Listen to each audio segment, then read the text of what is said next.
మీ కుటుంబ శాంతి, ఆరోగ్యం, ఆర్థిక అభివృద్ధి కోసం రుద్రాక్ష మహాపూజలో తప్పక పాల్గొనండి. ఇప్పుడే నమోదు చేసుకోండి. నమస్తే రమ్మగారు. నమస్తే జయ. రమ్మగారు, మనము అడపా చిరంజీవి గారివి ఆయన బుక్ పంపించారు కదా, అందులో నుంచి స్టోరీస్ చేస్తున్నాం, సిరీస్ లాగా చేస్తున్నాం కదండి. ఇంకోటి ఏదైనా స్టార్ట్ చేద్దామా? జిత్తుల మారి ఓ అది చెప్తాం. అడపా చిరంజీవి గారి కపాల దుర్గం పుస్తకంలో ఇవి ఉన్నాయి. క్లాసిక్ బుక్స్ వాళ్ళు ప్రింట్ చేశారు వీటిని. మీకు ఫ్లిప్కార్ట్లో దొరుకుతుంది. క్లాసిక్ బుక్స్ పేరుతోటి గూగుల్ చేసినా కూడా వాళ్ళు మీకు పుస్తకాలు పంపించవచ్చు. చాలా కథలు ఉన్నాయి, కథలన్నీ బాగుంటాయి. ఇది కపాల దుర్గం బుక్లోదే ఈ కథ కూడా. ఇంచుమించు ఒక 3 లేదా 4 భాగాలు వస్తుంది. అవంతి రాజధానికి ధనపాలుడని రాజుగారు.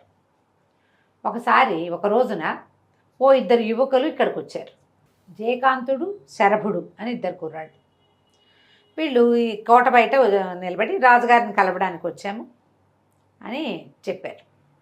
చెప్పేసరికల్లా సరే కాస్త ఎవరిని బడితే వాళ్ళని నిజం కానీ పై ఊరు నుంచి కలవడానికి వచ్చాం, రాజుగారిని చూడడానికి వచ్చామంటే సభ ఓపెన్గా ఉన్నప్పుడు కలవనిస్తారు. 2 కుర్రాళ్ళని లోపలికి ప్రవేశపెట్టారు. చక్కగా స్మార్ట్గా ఉన్నారు, బలశాలులుగా యుద్ధ విద్యలు వచ్చినట్టుగా కనపడుతున్నారు. సరే వెళ్ళి రాజుగారికి నమస్కారం చేశారు. సభ అంతా సభాసదులంతా ఉన్నారు, సభ తీర్చి ఉంది. మేము కూడా మీ పాలనలో వాళ్ళమే. సువర్ణముఖి నదీ తీరానున్న బ్రహ్మపురం మా ఊరు. నా పేరు జయకాంతుడు, నా స్నేహితుడు శరభుడు. మేమిద్దరము మీకు ఒక విషయం చెప్పడానికి వచ్చాము అని చెప్పండి, ఏదైనా చెప్పండి చెప్పమన్నారు. చెప్పమంటే నాకు కళలు కానీ అలవాటు ఉందండి. అప్పుడప్పుడు కళలు వస్తాయి, వచ్చిన కళలు నిజమవుతాయి. నాకు వచ్చిన కళ నిజమవుతుంది అని చెప్పాడు. చెప్తే రెండో వాడు ఏమన్నాడంటే, శరభుడు, ఈ జయుడికి తాత ఉన్నాడు, తాత చనిపోయి బతుకుతాడు మళ్ళీ అని కళ వచ్చింది. మర్నాడు పొద్దున వాళ్ళ తాత చనిపోయాడు. ఆయన పాడి మీద ఎక్కించి తీసుకెళ్తున్నప్పుడు కూడా జయకాంతుడు గొడవ చేశాడు, తాత బతికొస్తాడని. పెట్టిన గొడవకి తీసుకెళ్ళకుండా దహనం చేయకుండా ఆపితే సాయంకాలానికి తాత బతికాడండి. ఒకసారి దొంగల మీద కళ వచ్చింది. ఏదో ఎడ్ల బండి పోయింది. ఆ ఎడ్లు ఎక్కడున్నాయో ఇతని కళలో కనపడింది. దొరికినాయి. సభాసదులంతా నవ్వారు. అలాగా అన్నారు. కళలు నిజం అవుతాయంటే అవుతాయి, లేకపోతే లేదు. ఎవరి కళ వాడికి నిజం అవుతుంది. ఎవరి గురించో కళ ఎట్లా వచ్చి ఎలా ఇదవుతుంది. అయితే ఇప్పుడు నువ్వు ఏం చెప్పడానికి వచ్చావు అంటే, నాకు ఒక ప్రత్యేకమైన పోయిన పౌర్ణమికి ఒక కళ వచ్చిందండి. ఈ కళలో ప్రజలంతా కన్నీళ్లతోటి మిమ్మల్ని వేడుకుంటున్నారు. ఈ కష్టం తీరకపోతే మేము ఊరొదిలి వెళ్ళిపోతామని మీ దగ్గర వాళ్ళు విలపిస్తున్నట్టు కళ వచ్చింది. కానీ వాళ్ళకు వచ్చిన కష్టం ఏమిటో నాకు అందులో కనపడలే. ఈ కళ్ళలో నుంచి లేచి నేను అది ఆలోచిస్తూ మళ్ళీ పడుకున్నప్పుడు నాకు మీ యువరాణి మదన మంజరిని నేను వివాహం చేసుకున్నట్టు రెండో కళ వచ్చింది. ఇవి 2 పౌర్ణమి నాటి రాత్రి వచ్చాయి. ప్రజలకు ఏదో కష్టం రాబోతోంది, మిమ్మల్ని జాగ్రత్తగా ఉండమని చెప్పడానికి వచ్చాం అంటే అందరు సభాసదులంతా నవ్వారు. కొంతమంది రాజుగారు సీరియస్ అయిపోయాడు. పిల్లని పెళ్లి చేసి రాజకుమార్ని పెళ్లి చేసుకున్నట్టు కళ వచ్చిందంటే వస్తుంది కదా. రాజుగారు వీళ్ళిద్దరిని బంధించండి అని కేకలు పెట్టాడు. ఇద్దరిని బంధించి పట్టుకుపోయారు. నిజానికి ఈ అబ్బాయికి రాజకుమారిని పెళ్లి చేసుకునే ఉద్దేశం కాదు, ఏదో ఇబ్బంది రాబోతుంది. బాగా ఆలోచించుకున్నారు. ఇప్పుడు రాజ్యం సుభిక్షంగా ఉంది, ఏ ప్రాబ్లము లేదు. ఎందుకు కష్టం వస్తుంది ప్రజలకి? ఏ కష్టం వస్తుంది? వాడు ఏదో చెప్పడానికి వచ్చాడు. రెండో మాట ఏం చెప్పాడు? పిల్లల్ని రాజకుమార్తెను పెళ్లి చేసుకుంటాడు. యువకులిద్దరు బుద్ధిమంతులుగా బాగున్నారు, కానీ ఈ మాట బాగుండలేదుగా. అది సభాసదులందరి ముందు ఇంత మాట చెప్తే నీ కూతుర్ని పెళ్లి చేసుకున్నట్టు నాకు కళ వచ్చింది అని ఒక సామాన్యుడు వచ్చి రాజుతో చెప్పినప్పుడు రాజు రియాక్ట్ కాకుండా ఎలా ఉంటాడు? అవును. అరెస్ట్ చేశారు, తీసుకెళ్ళి జైల్లో పారేశారు. ఆ జైలు జీవితానికి అలవాటు పడడానికి వాళ్ళకి చాలా సమయం పట్టింది. ఈ లోపల ఈ మాటలు ఈ సభాసదులు ఉన్న వాళ్ళంతా కొంతమంది బయటకు అందిస్తారు కదా, కళలు నిజమవుతాయా అదా ఇదా అని ఊరంతా చర్చించుకున్నారు. ఒక్కొక్క పెద్దవాళ్ళు అన్నారు నిజమవుతాయి, కొన్ని ప్రత్యేక సమయాల్లో వచ్చిన కళలు నిజం అవ్వచ్చు. ఈ కుర్రాడు ముందు 2 కళల గురించి చెప్పాడు, అవి 2 నిజమయ్యాయి అంటున్నాడు. అందుకే వచ్చి ఉంటాడు. కానీ అతను చెప్పిన రెండో మాట ఉంది కదా, ఈ కళలు నిజమవుతాయి, నాకు కళ వచ్చింది, మీకు ప్రమాదం వస్తుందని బెదిరించి రాజుగారి అమ్మాయిని పెళ్లి చేసుకునే ఉద్దేశంలో జిత్తులు మారివాడు వీడెవడో అని కొంతమంది చెప్పుకున్నారు. రోజులు గడిచాయి. ఈ వార్తలు అటు తిరిగి అంతా అంతఃపురానికి చేరినాయి. రాకుమార్తె మదన మంజరి, ఆవిడికి గిరిక మల్లికగా వాళ్ళిద్దరు చెలికత్తెలు ఉన్నారు. వాళ్ళిద్దరూ ఈవిడ కొంచెం ఆట పట్టించారు. కానీ ఆ అమ్మాయికి ఆ మాటలు మాట్లాడిన వాడెవడో చూడాలని ఉంది. మంజరికి. సరే ఏం చేశారు, బాగా ఆలోచించి వాళ్ళని చూడడానికి జైలుకి వెళ్ళడానికి ఏర్పాటు చేశారు. ఓహో. రాజకుమార్తో వచ్చేసరికల్లా అక్కడ ఒక గున్న ఏనుగులాగా ఉన్న మల్లయ్య అని ఒక సైనికుడు కాపలా వీళ్ళకి. ఆ సైనికుడితో చక్కగా దాడి ఆడుతూ అవాడుతూ ఫ్రెండ్షిప్ చేశారు. ఫ్రెండ్షిప్ చేసి వాళ్ళు బాగానే ఉన్నారు. ఇక ఇందులో నుంచి బయటపడలేమని తెలిసిపోయింది వాళ్ళకి. రోజులు గడుస్తున్నాయి, ఇంకా ఎక్కడ ఊర్లో ప్రమాదాలు గిమాదాలు ఏం కనపడలా, అంతా మామూలుగానే ఉంది. రాకుమార్తె తన చిలకత్తలతో కలిసి జైలుకి వచ్చి ఇతన్ని చూడడానికి వెళ్ళింది. నువ్వు ఇట్లా చెప్పావుడో నీకు పొగరా అదైదా ఇలా ఏదో ప్రశ్నించింది. అవకాశం ఇస్తాను మీరు వెళ్ళిపోండి అని. నేను అట్లా వెళ్ళిపోను అని చెప్పాడు. వివాహం కోసం రాలేదు, ఇక్కడ ఏదో కష్టం రాబోతోంది. మేము కూడా ఈ రాజ్యంలో ప్రజలమే, రాజాజ్ఞ మీరు ఏ ప్రవర్తన చేయకూడదు, చెయ్యం మేము. జైల్లో పెట్టమన్నారు రాజుగారు, అంతే. పారిపోయే ప్రయత్నం మేము ఎందుకు చేస్తాం, రాజే వదిలిపెడితే వెళ్తాం. శరభడికి వెళ్ళిపోదామని కానీ జయకాంతుడు ఒప్పుకోలేదు. అయితే అక్కడి నుంచి వచ్చేసాక ఆ అమ్మాయికి ఎంతసేపు ఆ నిర్భయంగా ఉన్న అతని తీరు, రాజు ఏం చెప్తే దాన్ని పాటించాల్సిందేనన్న రాజభక్తి బాగా ఆకర్షించినాయి. అతని మీద మనసు తిరగటం మొదలుపెట్టింది. మొదటి కొద్ది రోజులు ఊరుకుద్ది కానీ ఎంతసేపు అతని ధ్యాసలోనే ఉండేది. మళ్ళీ 1-2 సార్లు వెళ్ళి చూసి వచ్చారు. తర్వాత ఈ అమ్మాయి అతన్ని ఎందుకు పెళ్లి చేసుకోకూడదు నేను అనిపించడం మొదలుపెట్టింది. ఆ కళ నిజం చేయాలనిపించడం. అక్కడి నుంచి ఈ చెలికత్తెలో వీళ్ళు ఏం చేశారు, ఆ మల్లయ్యతో మాట్లాడి రోజు రాత్రిపూట ఇతన్ని తీసుకొచ్చి ఉద్యానవనంలో దిగబడిచ్చే ప్రోగ్రాం పెట్టించారు. మల్లయ్యకి మేము నీకు బంగారు కాసులు ఇస్తాం, 3వ కంటి వాడికి తెలియకుండా తెల్లవారుజాము అర్ధరాత్రి వదిలిపెట్టు తెల్లవారుజాము దింపేస్తాం అని అతను జయకాంతుడు ఇక్కడికి ఉద్యానవనంలోకి రావడం మొదలుపెట్టాడు. వీళ్ళిద్దరూ మెల్లిగా కబుర్లు చెప్పుకున్నారు. తర్వాత ప్రేమలో పడ్డారు. వివాహం చేసుకోవాల్సిందే అనే స్టేజ్కి వచ్చేసారు. ఆడపిల్లలకి ఏముంది పైగా ఆ కాలంలో ఎవరి మీద మనసు పడితే ఇక అంతే కథ. కాలం కూడా అలాంటిదే. ఊర్లో ఏవో రకరకాలు జరుగుతున్నాయి. ఎట్లాంటివి కనపడతాయంటే ఒక 2 ఆడపిల్లలు 4 ఆడపిల్లలు ఎక్కడికో ఆడుకోవడానికి వెళ్ళారు. అంతా ఆడుకున్నారు, తిరిగి వస్తుంటే ఎవరో ఒక ముసలావిడ ఏడుస్తూ కనపడుతుంది. ఆ కొడుకు కోడల్ని బాగా ఒక పిల్లనిచ్చి పెళ్లి చేశాను, నా కోడలు మంచిది కాదు, నన్ను ఇంట్లో ఇచ్చి పంపించేసింది, మా అబ్బాయి కూడా నన్ను పొమ్మన్నాడమ్మా, ఇక్కడ వచ్చి కూర్చున్నానంటే పద మీ ఇంటి దగ్గర దింపుతాను, నువ్వు వచ్చి మా ఇంటికి వచ్చి చెప్తావా అని ఈ అమ్మాయిని అడిగింది. ఆ ముసలావిడ ఈ వస్తున్న ఈ ఆడపిల్లల్లో ఒక పిల్లని అందగత్తెని అడిగితే, నేను చెప్తే మీ అబ్బాయి వింటాడావా అంటే, వింటాడమ్మా తప్పకుండా వింటాడు అంటే, పద నేను మీ ఇంటి దగ్గర దింపుతానని ఆ ముసలమ్మని రేఖపుచ్చుకొని లేవదీస్తుంది. ముసలమ్మ, నువ్వు ఇష్టపడే వస్తున్నావు కదా నాతోటి అని అడిగితే, అమ్మాయి అవును ఇష్టపుట్టుగానే వస్తున్నా, నువ్వు పెద్దదానివి ఈ అడవి దారిలో ఉండటం ఏమిటి, మీ ఇంటి దగ్గర దింపుతాను పదా అనగానే ఆ ముసలమ్మ వెంటనే ఒక మంత్రగత్తెగా మారిపోవటం, ఈ అమ్మాయిని తీసుకెళ్ళిపోయింది. అక్కడి నుంచి ఇంకో చోట సంఘటన. ఎక్కడి నుంచో 2-3 ఆడపిల్లలు కలిసి వస్తుంటే ఒక అమ్మాయి కూర్చుని ఉంది. అక్కడ పక్కన ఒక పల్లకి ఉంది. ఓ పల్లకి, ఆ పల్లకి పెట్టుకుని ఒక పెళ్లి కూతురుల వేషంలో ఉన్న అమ్మాయి ఏడుస్తూ కనపడింది. ఎందుకు ఏడుస్తున్నావని ఆడపిల్లలో ఒక పిల్ల ఉత్సాహంగా ఉన్న పిల్ల అడిగితే, మేము పెళ్లి గుంపుతో వచ్చాము, తప్పిపోయాము, మరి మా వాళ్ళంతా తలా ఒక దారి అయిపోయారు అంటే, సరే నేను నిన్ను దింపుతాను పట్టు, నేను నీకు తోడొస్తాను పద అని అమ్మాయి అనగానే, నువ్వు ఇష్టపడే వస్తున్నావా నాతో అని అడిగి, ఇష్టపడే వస్తున్నాను నేను దింపుతాను అనగానే ఆ పల్లకి మీరు చేయిస్తే పల్లకి మంత్రదండంగా మారుతుంది, ఇదేమో మంత్రగత్తెగా మారిపోతుంది. ఈ కనపడ్డ పెళ్లి కూతురు పిల్ల ఈ మాట్లాడిన పిల్లని తీసుకుపోతుంది. ఇట్లా ఎన్ని చోట్ల ఎంతమందో మిస్ అయిపోతున్నారు. వీళ్ళకి పక్క రాజ్యంలో ఉన్నటువంటి ఒక రాజకుమార్తె అన్న ఆ చెల్లెలు ఇద్దరు వేటకొచ్చారు. వేటకొస్తే అన్న చెల్లెలు చెరోదారి అయిపోయారు. రాజకుమార్తెకి 2 అక్కా చెల్లి కనిపించారు.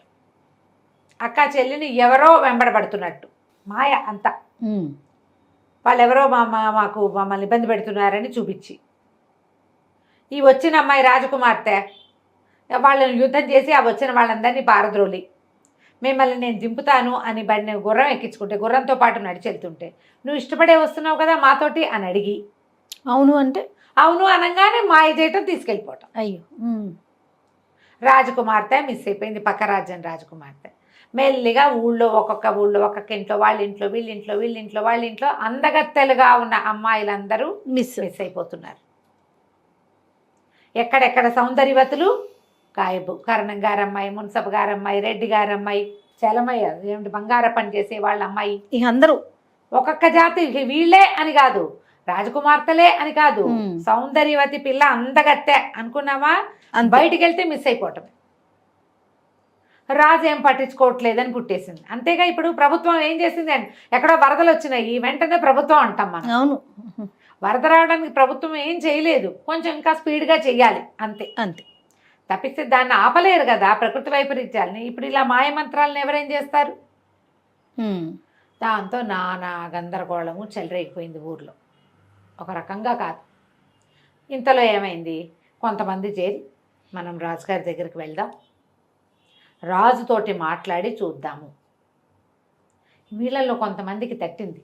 పూర్వం ఒక కుర్రాడు వచ్చాడు, ఉమ్. ఏదో విపత్కర పరిస్థితి వస్తుందని, వచ్చినట్టు కలొచ్చిందని చెప్పాడు. ఆ కుర్రాడు ఏమయ్యాడు? ఇక రాజుగారు అమ్మాయిని పెళ్లి చేసుకోవడం పాయింట్ వదిలేశారు. విపత్కర పరిస్థితి వస్తుందన్న మాట తెలిసింది. ఆ అబ్బాయి ఏమయ్యాడు అని మాట్లాడుకుంటున్నారు. ఏమయ్యాడు? వాడు రాజకుమార్తెకి ప్రియుడయ్యాడు. అదే కదా. అందులో ఉన్నాడు, జైల్లో ఉన్నాడు. ఈ గోలంతా వచ్చేసరికి అలా ప్రజలందరూ రాజుగారి దగ్గరకు వచ్చారు, తిరగబడ్డారు. తిరగబట్టడానికి ఏముంది, ఈ ఊళ్ళో ఉంటే ఆడపిల్లలు మాయమైపోతున్నారు, మేము వేరే దేశాన్ని పక్క దేశాలకు వలస వెళ్ళిపోతాం, మిగిలిన పిల్లలనైనా బతికించుకోవాలి కదా. ఒక మంత్రగత్తె ఆమె పిల్లల్ని మాయం చేస్తోంది, ఏదైనా చెయ్యండి అని వలవల ఏడుస్తూ అందరూ శోకాలు పెట్టారు.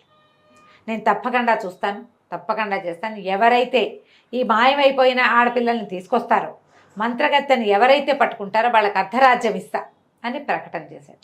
ప్రజలంతా సంతోషించారు. ఇంత బిందాస్గా ఎవరంటారు? సరేనని వెళ్ళిపోయారు. ఏకాంతంగా కూర్చుని ఈ మాయమంత్రాలు ఎక్కడి నుంచి వచ్చినాయి మన రాజ్యంలోకి, ఎట్లా ఇది జరిగిందని ఆలోచిస్తే ఆయనకు అప్పుడు స్పార్క్ లాగా వెలిగింది.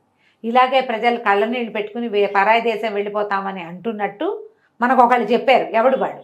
మంత్రి గారు వచ్చాడు. మంత్రి గారు అన్నాడు, ప్రభు అప్పుడు ఒక కుర్రవాడు, 2 కుర్రాళ్ళు వచ్చారు, వాళ్ళు చెప్పారు ఈ సంగతి.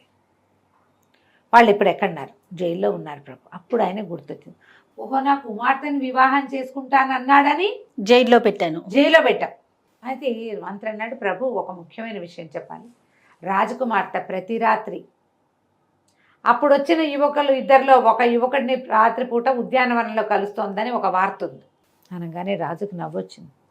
వాడు 2 కళలు చెప్పాడు. ఒకటేమో ప్రజలు ఏడుస్తారని, రెండోదేమో రాకుమార్తెతో వివాహానికి ప్రబంధం జరిగిపోయింది. ఇక్కడ ప్రజలు ఏడ్చేందుకు ప్రబంధం జరిగిపోతుంది అంటే నిజమే అన్నమాట. వాళ్ళిద్దరిని విడిపించి తీసుకురండి. విడిపించి తీసుకొచ్చాక ఏం జరిగిందో మనం వచ్చే భాగంలో తెలుసుకుందాం. కానీ అడప చిరంజీవి గారి నావెల్స్ ఎంత బాగున్నాయి రమ్మగారు. చిన్న ట్విస్ట్ బ్రహ్మాండంగా, ఒకదాన్ని మించి ఒకటి ఉన్నాయి, కానీ అన్ని ట్విస్టులే ఉన్నాయి. ట్విస్ట్లే ఉన్నాయి. హాయిగా చదువుకోవచ్చు జయ.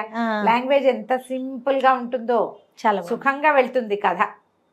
ట్రై చేయండి కొనుక్కుని పుస్తకం చదవడానికి. తప్పకుండా అండి. నమస్తే రమ్మగారు. నమస్తే జయ.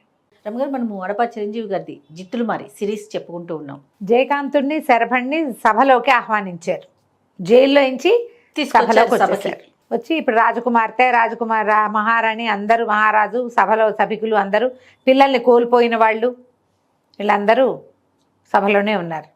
ఈయన కొద్ది కాలం క్రితం ఒక కుర్రవాడు తనకు ఒక కల వచ్చిందని, ఇలాంటి ఒక ప్రమాదకర స్థితి ఏదో రాజ్యంలో రాబోతోందని తనకు కల గురించి చెప్పాడు.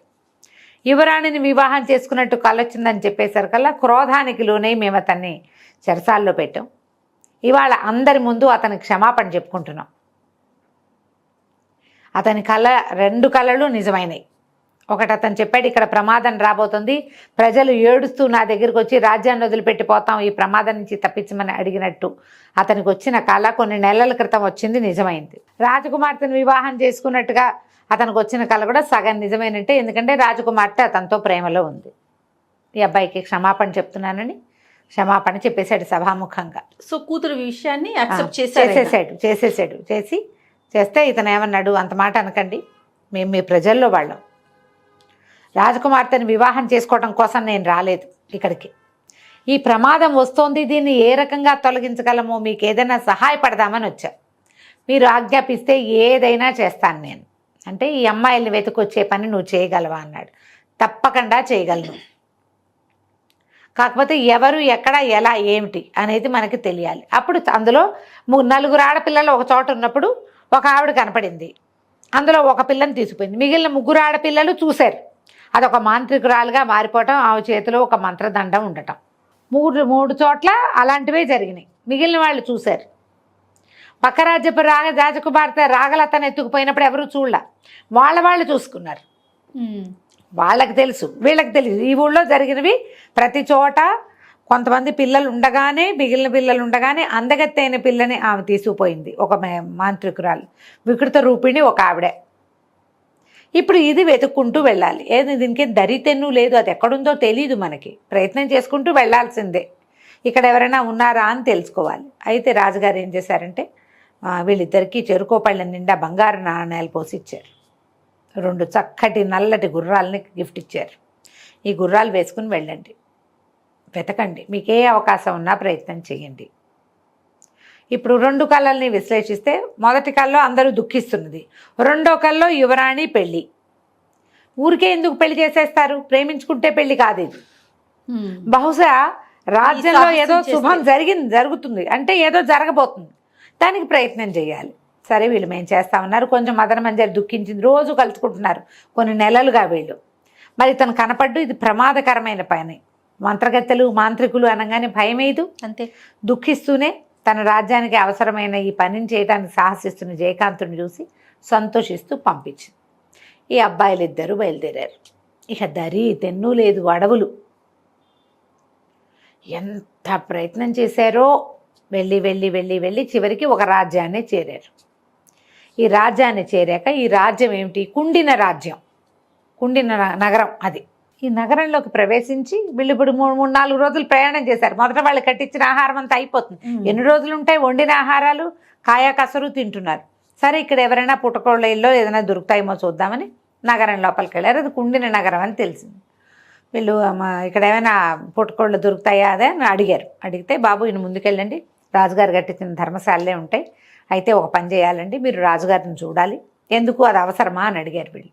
అవసరం అంటే కాదండి, కానీ ఎవరైనా వీరులు రాజ్యంలోకి వస్తే నాకు ఒకసారి చూపించమని అడుగుతారు, మీ ఇష్టం అంటే వీళ్ళు సరే రాజుగారిని మేము కలుస్తామన్నారు. ఇద్దరిని రాజుగారి దగ్గర తీసుకుపోతే ఆయన, ఆ రాజ్యానికి రాజుగారి పేరు విక్రమకేసరి. ఆయన చాలా దిగులుగా ఉన్నాడు. నాయన ఏ ఊరు ఎక్కడ ఏమిటి అని కనుక్కుంటే ఫలానా రాజ్యం నుంచి వచ్చామండి, అవంతి నగరం, మేము ఇట్లా బయలుదేరాము, మరి మా రాజ్యంలో ఇలా మా అమ్మాయిల్ని ఎత్తుకుపోతున్నారు, దాన్ని కనుక్కోవడానికి వచ్చాం అనేసరికి ఆయన అన్నాడు, బాబు వెతకపోయిన తీగ గాలికి అడ్డమడ్డట్టుంది, మా అమ్మాయిని కూడా ఎవరో ఎత్తుకుపోయారు. అయితే రాజకుమార్తె 2 అమ్మాయిల్ని రక్షించిందని ఆ అమ్మాయిలిద్దరిని అటకాయించినటువంటి దొంగలు చెప్పారు మాకు. మా మీద ఫైట్ చేసింది అమ్మాయిలిద్దరిని రక్షించింది అని. ఆ అమ్మాయిలే ఈమెను ఎత్తుకుపోయి ఉండొచ్చు. ఒకటి రాక్షస అయితే, రెండోది మంత్రదండం. అది 2 రూపాల్లో కనపడుతుంది. ఆ మంత్రదండం ఏ రూపం కావాలంటే ఆ రూపం ధరిస్తుంది. మంత్రదండం అని చెప్పాడు. చెప్తే అమ్మాయి ఈయన ఏమన్నాడంటే, మా కుమార్తె రాగలత తన అన్నయ్య ఆనందవరంతో కలిసి వేటకెళ్ళింది. అన్న చెల్లి సెపరేట్ అయిపోయారు. చెల్లెలు కొంతమందికి కనపడి మాయమైపోయింది. రాగలత చాలా అద్భుతమైన ఫైటరు, అన్నయ్యని మించింది, కత్తి యుద్ధంలో పేరెన్నిక కలిగింది. ఇంకా వివాహం కాలేదు, అవివాహిత కన్య. మా అమ్మాయిని రక్షించి తెచ్చిపెట్టు నాకు అని ఆయన అడిగాడు. అడిగితే ఇతను ఏమన్నాడు, సరే మీరు పని చేయండి, రాగలతది ఒక చిత్రం గీయించి ఇవ్వండి. వీళ్ళు ఒక 4 రోజులు మా దగ్గర ఉండమని అంతఃపురంలోనే ఉంచుకున్నారు. నగరంలోనే ఉంచుకుని 4వ రోజున ఒక చక్కటి వస్త్రం మీద అమ్మాయి బొమ్మ గీయించి ఇచ్చారు. అయితే వీళ్ళు ఏమన్నారంటే, అక్కడ ఏ భయభయత మాంత్రికుల హడావిడి ఉందో అక్కడ మనకు తెలీదు, చిన్నప్పటి సంఘటన ఏదైనా ఒకటి చెప్పండి, ఆ అమ్మాయికి మేము మంచివాళ్ళమేనని తెలియటం కోసం అని ఆనందవర్మని అడిగి, అమ్మాయి అన్నయ్య విక్రమకేసరి గారి కొడుకు అమ్మాయి చిన్నప్పటి సంగతులు కనుక్కొని మళ్ళీ బయలుదేరి వెళ్ళారు. వీళ్ళు ఒక 2-3 రోజులకు సరిపడా ఆహారం కట్టించారు. వెళ్ళగా తిండంతా అయిపోయింది. ఇక ఒక అడవిలోకి ప్రవేశించారు. ఎంత వెళ్ళినా అడవి పూర్తి కావటల్లా, ఎక్కడికి వెళ్తున్నామో తెలియటల్లా. చాలా వెళ్ళారు, 5-6 రోజులు ప్రయాణం చేశారు. చివరికి వీళ్ళు ఒక చోటకి చేరేసరికి వాళ్ళకి ఎట్లా కనపడింది, ఒక పచ్చగడ, ఒక అడవి, ఒక ప్రాంతము, నీటి బొగ్గు ఒకటి ఉంది, నీరు వస్తుంది, ఏవో పళ్ళు అవి కనపడుతున్నాయి. అక్కడ ఒక ఆయన ఋషీశ్వరుడు తపస్సు చేసుకుంటూ కనపడ్డాడు. వీళ్ళకి కనపడేసరికల్లా మనం ఈయన్ని సేవిద్దాం, తపస్సు భగ్నం చేయొద్దు, ఆయన దారిని ఆయన ఉండని అని ఇద్దరు ఏం చేశారు, అదంతా ఆశ్రమం లాగా ఉంది, చిన్నది పనసాల లాంటిది, పెద్దది కాదు చిన్నది, అంతా మట్టి కొట్టుకుపోయింది, చెట్లు కొమ్మలు మొక్కలు చెక్కలు విరిగి పడిపోయి ఎండుటాకులు రోతగా ఉంది. ఆయన ఎప్పటి నుంచి ధ్యానం చేసుకుంటున్నాడు. జనరల్గా ధ్యానాలు అవి శుభ్రమైన ప్రాంతాల్లో చేసుకుంటారు. అవును. ఈయన శుభ్రం చేసుకుని కూర్చుని ఉంటాడు. ఎన్ని రోజులైందో ఇట్లా అయిపోయింది. ఇద్దరు కలిసి చుట్టూతో అంతా శుభ్రం చేశారు. బోళ్ళని పళ్ళు కోసుకొచ్చుకున్నారు. కాసిన పళ్ళు తిని మంచినీళ్ళు తాగారు. అక్కడి నుంచి ఏం చేశారు, మళ్ళీ కాసిన పళ్ళు కోసి పక్కన పెట్టి మంచినీళ్ళు కూడా తెచ్చిపెట్టుకుని ఆయన పాదాలు తింత ఆయన ఒక గట్టు మీద కూర్చున్నాడు. కింద శుభ్రంగా కాళ్ళు జప్పుకు పడుకొని నిద్రపోయారు. తెల్లవారి వీళ్ళు లేచేసరికి ఆయన కమండలమో దండమో ఉన్నాయి కానీ ఆయన లేడు. అమ్మో ఈయన మాయమైపోయాడు ఏమిటా అని అటు ఇటు వెతుకుంటే ఆయన మంచినీటి దగ్గర ఉన్నాడు, నీళ్ళు తీసుకుంటున్నాడు. వెళ్ళి ఆయనకి దండం పెట్టారు. ఆయన మహానుభావ మీరు ఎవరండి ఇక్కడ ఉన్నారు ఏమిటి అని కనుక్కున్నారు. ఆయన వచ్చి ఇక్కడ కూర్చుంటే వీళ్ళు పళ్ళు కోసుకొచ్చి పెట్టి ఆయనకి మళ్ళీ మంచినీళ్ళు తెచ్చిపెట్టి ఆయన్ని బాగా కంఫర్ట్ చేసి, అయ్యా ఒక మహత్కార్యం కోసం బయలుదేరాము, మరి మాకు ఏదైనా సహాయం చేయండి, దారి తెన్ను తెలియటం లేదు, ఎంతోమంది ఆడపిల్లలు ఇక్కడ ఇట్లా మాయమైపోయారు, ఒక రాజకుమార్తె కూడా మాయమైంది, మా ఊరి ప్రజలంతా గోల పెడతారు, ఇంకా ఎక్కడెక్కడ ఏ ఏ ప్రాంతాల్లో ప్రజలు గోల పెడుతున్నారో తెలీదు అని చెప్పేసరికల్లా ఆయన అన్నాడు, ఆయన కళ్ళు మూసుకుని, భేతాళ మోహిని ఎత్తుకెళ్ళిన రాకుమార్తె అమ్మాయిల కోసం వచ్చారు మీరు అనేసరికి అప్పటికి వీళ్ళకి తెలిసింది భేతాళ మోహిని దాని పేరు. అవునండి ఇట్లా ఇట్లా ఎత్తుకుపోయింది, ఆమె చేతిలో ఒక మంత్రదండ ఉంది చెప్పారు. చెప్పేసరికి ఆయన అన్నాడు, నాయన మీరు వచ్చిన దూరం చాలదు, ఇంకా 1000 యోజనాలు వెళ్ళాలి మీరు. ఎలాగా అదంతా? అప్పుడు ఈయన ఏమన్నాడంటే, ఓ పని చేయండి, ఇక్కడి నుంచి ముందుకు వెళ్తే సంచార వృక్షం అది తిరుగుతుంది, కంచుకిట దాని పేరు, అది ఎట్లా గుర్తుపట్టాలి అంటే అది ఆ స్వర్ణకాంతితో మెరుస్తూ ఉంటుంది. మా గురువుగారికి తెలుసు, ఆయన ప్రయాణం చేశారు కాబట్టి మీరేమి అనుమానపడద్దు, ఇంకా వెళ్ళండి, ఉత్తరంగా ప్రయాణం చెయ్యండి. ఆ సంచార వృక్షం ఏంటి, సంగీతం పాడుతుంది, మనం దాని వైపు చూసాక ఆ సంగీతం పాడడం మానేస్తుంది. ఓ మీరు తనని తాను గుర్తించేలాగా ఏర్పాటు చేసి పెట్టుకుంటుంది, సంగీతం పాడుతూ ఉంటుంది. ఆ చెట్టు ఎక్కాక ఇంకా మాట్లాడద్దు, కళ్ళు తెరవద్దు, నేను చెప్పిన మంత్రాన్ని జపం చేసుకోండి అని చెప్పి ఒక చిన్న అద్దం ఇచ్చేట ఆయన. ఈ దర్పణం, ఇందులో మీరు ఏది కోరితే అది కనపడుతుంది, మీరు కోరిన ఇది తీరుస్తుంది, మిమ్మల్ని ఆ మంత్రగత్తె నివాసం దగ్గర దింపుతుంది, ఎక్కడైతే భేతాళ మోహిని ఉంటుందో అక్కడ దాకా దింపుతుంది, మీకు శుభం జరుగుతుంది, ఆయన మీరు వచ్చిన పని అవుతుంది, ఈ సంచార వృక్షాన్ని పట్టుకోండి అని చెప్పారు.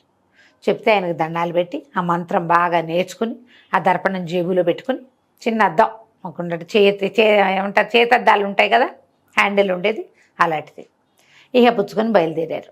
ఇక నడిస్తే ఎక్కడి నుంచో తీయటి పాట వినిపిస్తోంది, గంధర్వగానం. ఆ గానం ఎట్టించి వస్తుందా అని వెతికితే ఒక మూలగా బంగారపు రంగు ఆకులతో ధగ మెరుస్తూ ఒక వృక్షం కనపడింది వీళ్ళకి. ఎప్పుడైతే వీళ్ళ దృష్టి చెట్టు మీద పడిందో పాట మానేసింది, ఇదే పాడుతోంది. ఆయన చెప్పింది ఇదే, స్వర్ణవర్ణంతో ఉంటుందని చెప్పారు. బంగారు ఆకులు కనపడితే పరిగెత్తుకుంటూ వెళ్ళారు ఆ చెట్టుకి. వెళ్ళి చెట్టుకు దండం పెట్టి చెట్టు ఎక్కి కూర్చుని 2 కొమ్మలు గట్టిగా పట్టుకుని పడిపోకుండా మంత్ర పునశ్చరణ చేయటం మొదలుపెట్టారు ఇద్దరు. అది కళ్ళు తెరవకూడదు, నోరు మాట్లాడకూడదు, జపం మాత్రమే చేయాలి. ఈ జపం చేయటం మొదలుపెట్టి లోపల తలుచుకుంటున్నారు, భేతాళ మోహిని ఉండే ప్రాంతానికి చేర్చు, మమ్మల్ని చేర్చు అని. అది బలంగా వేళ్ళు ఉనుకుని నుంచుని, ఇంతలావు మొదలున్న చెట్టుకి ఎంత వేళ్ళు ఉంటాయి వీళ్ళకి తెలుస్తూ ఉండగానే ఆ వృక్షం ఇట్లా భూమిలోంచి వేళ్ళని పెకలించుకుని రైమని ప్రయాణం చేయటం మొదలుపెట్టింది. వీళ్ళు మంత్రం ఆపలేదు, కళ్ళు తెరవలేదు. వెళ్ళగా ఒక చోట దింపేసింది. మొత్తం వెళ్ళిపోయింది చెట్టు నేలలోకి. వెళ్ళేసరికి చెట్టు ఆగిపోయింది. దీనికి ప్రయాణం జయ్యమని వెళ్ళటము, టక్కమని ఆగటమో తెలుస్తుంది కదా. ఎప్పుడైతే చెట్టు ఆగిందో మెల్లిగా లేచి చూసుకుంటే ఏమిటో అదేదో పెద్ద పర్వతంలాగా ఉంది, ఖాళీగా ఉంది. ఒక కొండలు ఉన్నాయి, ఖాళీగా నిరాబాగా కనపడుతోంది, డ్రైగా ఉందంతా. చెట్టు దిగారు ఇద్దరు. మనకు చెప్పారు, ఏం చెప్పారు సిద్ధేంద్ర యోగి, ఎక్కడ మంత్రగత్త నివాసం ఉందో అక్కడ దింపుతుంది, అక్కడి నుంచి లోపలికి వెళ్తాం ఎలాగా అనేది దర్పణం చూపిస్తుంది. ఈ దర్పణమే మీకు దారి చూపిస్తుంది అని చెప్పాడు ఆయన. అందులో మీకు ఏం కావాలో చూడండి, అది మీకు దారి చూపిస్తుంది. సరే వీళ్ళు ఇట్లా చెట్టు దిగి అటు ఇటు చూసే లోపల వెనకాల నుంచి నాయన అని వినపడింది. ఒక బంగారు కాంతులతోన్నటువంటి ఒక యక్షకన్య, దేవకన్య అక్కడ నిలబడింది. ఆశ్చర్యపోయారు, ఎవరమ్మా నువ్వు అన్నారు. మిమ్మల్ని తెచ్చిన కంచుకనే సంచార వృక్షాన్ని నేనే నాయన, నేను దేవ కన్యని. ఒకసారి నాట్యంలో సంగీతంలో పోటీలు జరిగినాయి, నేను చాలా బాగా నాట్యం చేశాను. అయితే నాకంటే నా ప్రత్యర్థి ఎవరైతే ఉన్నారో అపోనెంట్, ఆ అమ్మాయి గెలిచింది. నేను గెలవకపోవడంతో కోపంతో దేవేంద్రుడిని నిందించాను. దేవేంద్రుడిని నిందించి, స్వర్గాన్ని నిందించి, పెద్దవాళ్ళందరినీ నిందించేశారు కల్లా. భూమి మీద పడి ఉండు నువ్వు, భూమి మీద ఉపయోగం లేని గానం పాడుకుంటూ ఉండమని నన్ను శపించాడు. నేను సంచార వృక్షంగా మారిపోయాను. అయితే నేను పదే పదే బతిమలాడితే ఇంద్రుడు నాకు ఏదైనా ఒక మహత్కార్యానికి ఉపయోగపడినప్పుడు నాకు ఈ జన్మ నుంచి విముక్తి వస్తుందని చెప్పాడు. ఎంతమందో ఋషుల్ని మహర్షుల్ని అన్ని చోట్లకి తిప్పాను. కొంతమంది కన్యలని, వాళ్ళని ప్రాణాలు కాపాడే పరిధి చేస్తున్నందుకు ఒక మానవుడికి ఉపయోగపడితే నాకు ఇది విముక్తి వస్తుందన్నారు. నాకు ముక్తి వచ్చేసింది నాయన, చాలా సంతోషం, మీ పని అయిపోతుంది అని చెప్పేసరికల్లా వీళ్ళు పదే పదే దండాలు పెట్టారు. నువ్వు ఇంత దూరం తీసుకొచ్చావు కాబట్టి మేము వచ్చామమ్మా అంటే, నువ్వు ఎప్పుడో మీ పని ఎంత అయ్యాక ఒక వరం ఇస్తాను, కావాలంటే కోరుకోమని. అయితే సరిపడు అన్నాడు, అమ్మా నా వాడికి ఒక వరం, నాకు ఒక వరం, 2 వరాలు ఇవ్వాలంటే ఆవిడకి నవ్వింది. అలాగే తెలివిగల వాళ్ళు, మీరిద్దరికీ చెరుకో వరము ఇస్తాను, ఒకసారి మీ కోరిక తీరుస్తా అని చెప్పి మాయమైపోయింది. ఇక ఇప్పుడు వీళ్ళు ఏం చేయబోతారో మనం వచ్చే భాగంలో తెలుసుకుందాం. తప్పకుండా రమ్మగారు. నమస్తే. నమస్తే జయ. రమ్మగారు, మనము అడప చిరంజీవి గారిది స్టోరీ చెప్పుకుంటున్నాం. జిత్తుల మారి. నాకు జిత్తులమారి అనగానే నక్కయ్య గుర్తొస్తుంది. అలా అంటాం కదా, జిత్తులమారి మన కథల్లో అలా ఉండేవండి. నక్కని నెగిటివ్ గా అలా ఫీడ్ చేసేసుకున్నాం. అవును, నక్క తెలివితేటలు. అది ఎందుకంటే పారసైటమ్ అది. నక్క సొంతంగా సంపాదించుకుని తిందు. అవును, ఏవైనా సంపాదించి వదిలిపెట్టినవే తింటుంది. అదే చేస్తుంది. అది పట్టడం ఎట్లాగా అని చూస్తుందిట. అవును, వేటాడే కెపాసిటీ లేదు దానికి. అందుకే జిత్తులు మాడతాను అంటారు. ఎక్కడున్నాం మనం? సంచార వృక్షం ఎక్కి వెళ్ళారు. జయకాంతుడు శరభుడు ఇద్దరు దిగారు. దిగితే అదంతా ఒక నిరాభగా ఉంది, ఏదో ఉన్నట్టే ఉంది, ఏమిటో కనపడదు. అప్పుడు వీళ్ళు అద్దం తీశారు. వీళ్ళ దగ్గర దర్పణం ఉంది. ఆ దర్పణంలో చూశారు. ఓ దర్పణ మిత్రుడా, మాకు చెప్పు ఎక్కడుంది భేతాళ మోహిని కోట అంటే, అందులో చూస్తే ఎదురుగుండా ఉన్నది కోటే, బ్రహ్మాండమైంది, పెద్ద తలుపు. సరే, ఇప్పుడు భేతాళ మోహిని ఏం చేస్తోంది అది కూడా చూశారు. ఆ భేతాళ మోహిని నగరం లోపల ఏం కనపడుతోందంటే, చుట్టూతా బోల్డ్ అంతమంది అందగత్తెలు నుంచుని ఉన్నారు. ఒక మహాద్భుత సౌందర్యవతి, మంచి పరాక్రమశాలిగా ఉన్న ఒక అమ్మాయి, రాక్షస మొహంతో పిశాచంలాగా ఉన్నటువంటి వికృత రూపంతో ఉన్న ఒక యోధురాలు, ఇద్దరు కత్తి యుద్ధం చేస్తున్నారు. అబ్బో సూపరు. మిగిలిన వాళ్ళంతా, చుట్టూతో ఉన్న వాళ్ళంతా ఆసక్తిగా చూస్తున్నారు, చప్పట్లు కూడా కొడుతున్నారు మధ్య మధ్యలో. చిట్టటి వారికి ఏమైంది? అందంగా ఉన్న అమ్మాయి ఓడిపోయింది, వికృత రూపిణిగా ఉన్న యోధురాలు గెలిచింది. అప్పుడు ఆవిడేమంది, శభాష్ రాగలత, ఓడిపోయినా కూడా నీ ఖడ్గచాలన విద్య చాలా గొప్పది, నువ్వు చాలా చేసావు, నువ్వు చాలా బాగా ఫైట్ చేసావు అంటోంది. అప్పుడు ఈ అమ్మాయి ఏమంటుంది, అందాల రాణి మీ శక్తి ముందు నేనెంత అంటోంది. ఇది అందాల రాణి ఎవరు? ఓడిపోయిందే నిజానికి అందాల రాణి, కానీ దాన్ని పొగుడుతున్నారు, కానీ దాన్ని అందాల రాణి అంటున్నారు. చుట్టూతో ఉన్న వాళ్ళంతా చప్పట్లు కొట్టారు. ఆవిడ చకచకా నడుచుకుంటూ వెళ్ళిపోతుంది. ఇది అర్థం కాల. ఈ అమ్మాయి ఈవిడ భేతాళ మోహిని అనుకుందాం, ఎవరు వికృత రూపంగా ఉన్నది భేతాళ మోహిని. రాగలత అంది అంటే అందగత్తిగా ఉన్నది రాగలత, మనం ఇంతకు ముందు చూసినటువంటి రాకుమార్తె అయి ఉండాలి. ఫైట్ చేస్తున్నారు. మిగిలిన వాళ్ళంతా ఇప్పుడు బందీలుగా ఉన్న వాళ్ళు ఎత్తుకొచ్చేస్తే ఏడుపు కొట్టు మొహాలతో ఉండాలి, కానీ అవన్నీ ఉత్సాహంగా మంచి మంచి బట్టలు కట్టుకుని శభాష్ చప్పట్లు కొట్టుకుంటూ బాగానే ఉన్నాయి. ఫైటింగులు చూసి ఎంజాయ్ చేస్తారంటే బాగున్నట్టు, అంతేగా. అర్థం కాల. సరే కోట లోపలికి వెళ్దాం ముందు అని చెప్పి చుట్టూతా ప్రయత్నం చేయటం మొదలుపెట్టారు. ఈ కోటలో ఏమున్నాయో చూద్దాం అనుకున్నారు. అన్ని దర్పణంలో ఈ కోటలో ఏమేమి ఉన్నాయంటే, లోపల రాక్షసగణం పిశాచగణం ఉంది, లోపల ఏవో కాపాలిక శక్తులు ఉన్నాయి, లోపల పెద్ద పెద్ద సభాభవనాలు ఎంతో అందంగా అలంకరించినవి, భయమేసేలాంటివి కూడా అన్నీ కనపడుతున్నాయి. ఇప్పుడు ద్వారం ఎట్లా? చుట్టూతా తిరిగారు ఆ కోటకి, ఎక్కడా కనపడలే. ఇప్పుడు లోపలికి వెళ్ళటానికి ద్వారం కూడా దర్పణం సహాయం చేస్తుంది అన్నారు కదా, సిద్ధేంద్ర ఋషి గారు ఇచ్చినటువంటి ఆ మంత్రాన్ని చదువుకుని అందులో చూశారు. ఇందులో ఎట్లా ఈ ద్వారం తీయాలి అంటే, ఆ తలుపు తీయటానికి కూడా ఒక మంత్రం ఉంది. ఏమిటది? అందాల రాణి, అపరంజి బొమ్మ, భేతాళ మోహిని, తలుపు తెరు అనాలి అని అక్కడ ఒక మేట ఉంది, దాన్ని నొక్కాలని ఉంది. సో ఆవిడ సౌందర్యాన్ని పొగడాలి అంతే కదా అక్కడ దాకా వెళ్ళి అక్కడ నిలబడి వీళ్ళు అందాల రాణి అపరంజి బొమ్మ భేతాళ మోహిని ద్వారం తీయమంటే తలుపు తెరుచుకుంది. కోటకోడలాగానే ఉంది, అది చెబితే కానీ తీయదు.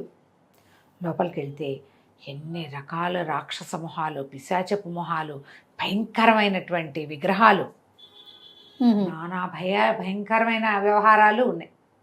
వీళ్ళు అలా ఇలా మొత్తం వీళ్ళు ఏం చేశారు, ముందు చూశారు కదా అద్దంలో అన్ని చోట, వీళ్ళకి లోపల తెలుసు ఏ పక్క నుంచి ఏ పక్కకి వెళ్ళాలో తెలుస్తుంది. ఈ ఆడపిల్లలందరూ ఉన్న వైపుకి వెళ్ళేశారు కదా. ఆ సౌందర్యవతిగా కనపడుతున్నటువంటి రాగలత వీళ్ళని చూడంగానే కత్తి చూసింది ఎవరోనండి. చూసేసరి కళ్ళు వీళ్ళు అన్నారు, చెప్పాడు జయకాంతులు, ఆగండి, మీరు కుండిని రాకుమార్తె కదా, మీ అన్నగారిని నాన్నగారిని కలిసి వస్తున్నాం అని చెప్పేసరి కల్లా అమ్మాయింది కాదు, ఇక్కడ పిశాచ మాయలు చాలా ఉన్నాయి, నిజం చెప్పండి మీరు ఎవరు అంటే జేబులోంచి ఆ ఫోటో తీసి చూపించారు. ఈ మాకు బొమ్మ వేసి ఇచ్చారుగా పల్చటి వస్త్రం మీద, అవును ఆ బొమ్మను చూసేసరికి తెలుస్తుంది, ఎందుకంటే అది ఆనందవర్మ చేత్తో వేసింది, వాళ్ళ అన్నయ్య వేసిన బొమ్మ. క్షమించండి, మీరు మమ్మల్ని రక్షించడానికి వచ్చారని తెలీదు, ఇక్కడ చాలా పిశాచ శక్తులు ఉంటాయి, ఎప్పుడు ఏవి ఎలా మమ్మల్ని మోసం చేస్తాయో మాకు తెలీదు, మేమందరం కలిసికట్టుగానే ఉంటున్నాం అని చెప్పి మాట్లాడుకునే లోపల ఈ లోపల ఏమైంది, మళ్ళీ వస్తుంది భేతాళ మోహిని. వస్తుంటే ఈ అమ్మాయి ఒక మంత్రం చదివి వీళ్ళిద్దరిని బొటన వేలంత వ్యక్తులుగా మార్చేసింది. నేల మీద ఉన్నారు. ఆ భేతాళ మోహిని వచ్చింది, ఏదో అటు ఇటు మాట్లాడడానికి వస్తే ఆవిడ ఒక అడుగు ఉంటే వీళ్ళ మీద వేసేస్తుంది. చేపుచ్చుకు లాగింది రాగలత. ఎందుకు రాగలత చేపుచ్చుకు లాగుతున్నావు అని అడిగితే మీ చేతి బలం ఎంతో చూస్తున్నాను, మీరు చాలా బలశాలి అంటే ఆవిడ ఆహాహా అని ఆనందిస్తూ పోయింది. చక్కగా వెళ్ళిపోతుంది, ఎక్కడికి వెళ్తోంది. వీళ్ళిద్దరూ ఆశ్చర్యపోయారు, మీకు మంత్రాలు ఎట్లా వచ్చండి అంటే, నాకు ఈ ఖడ్గచాలన విద్య చిన్నప్పటి నుంచి వచ్చు, మా అన్న నేను కవల పిల్లలం ఒకేసారి మాకు విద్యలు నేర్పించారు, అన్నయ్య కంటే కూడా నాకు బాగా వచ్చింది, ఈవిడికి బాగా ఖడ్గ విద్య మీద ఆసక్తి, ఈ భేతాళ మోహినికి మమ్మల్ని తీసుకొచ్చింది కానీ మమ్మల్ని ఏమీ ఇబ్బంది పెట్టట్ల, హాయిగా ఉంటుంది, హాయిగా ఉంచుతుంది, ఎప్పటికప్పుడు పోటీలు పెడుతుంది, మాలో మేము సంగీత పోటీలు డ్యాన్స్ పోటీలు అన్నీ అవుతుంటాయి, మేమందరం హాయిగా ఉన్నాం. అయితే ఈవిడికి 2 చెలికత్తెలు ఉన్నారు, చెంప గంప. వాళ్ళకి ఈ ఖడ్గ విద్య అంటే ఇష్టం. వాళ్ళు నా దగ్గర ఖడ్గ విద్యలో మెలకువలు నేర్చుకుంటుంటే వాళ్ళ దగ్గర చిన్న చిన్న మంత్రాలు నేను నేర్చుకున్నాను. ఆ మంత్రాల వల్ల మిమ్మల్ని చిన్నవాళ్ళుగా చేసేయగలిగాను, మీరు లోపల ఉండండి అని చెప్పి వాళ్ళని ఒక రూమ్లో తమకి ఇచ్చిన గదుల్లో ఒక గదిలో ప్రవేశపెట్టి వాళ్ళకి ఆహారం ఏర్పాటు చేసింది. వీళ్ళు మెల్లిగా ఇక కోట అంతా తిరిగి ఆను పాను చూడడం మొదలుపెట్టారు. ఈ కోట లోపలికి వెళ్తే ఎంత భయంకరంగా ఉందో, ఇంకా కొన్ని దిగుడు మెట్లున్నాయి. కిందకి వెళ్తే ఉంది పెద్ద విగ్రహం, 20 అడుగులు ఉంటుంది, అది కంకాళ కామిని అనే అమ్మవారి విగ్రహం. ఈవిడ భేతాళ మోహిని, అది కంకాళ కామిని. 2 చేతులతో 2 మానవ కపాలాలు పట్టుకుని ఉన్న పెద్ద విగ్రహం. ఆ విగ్రహం చుట్టూతా 100 దీపాలు ఉన్నాయి. మన గండ దీపం అంటారా, ఈ గండ దీపాలు ఎప్పుడు పెడతారు, ప్రత్యేకంగా ఏదైనా ప్రత్యేకమైన మొక్కు ఉన్నప్పుడు. అవును, చాలా ఉన్నాయి. ఏదైనా గండ దీపం అంటే ఒక్కటి పెడతారు. 100 ఏమిటి, ఇన్నెందుకున్నాయి, 100 ముందు తెలియలే వీళ్ళకి, ఇన్నెందుకున్నాయని శరభ చుట్టూతా తిరిగి అమ్మవారి చుట్టూతా పెట్టబడి ఉన్నాయి. అవి లెక్క పెట్టమంటే మొత్తం లెక్క పెడితే 100.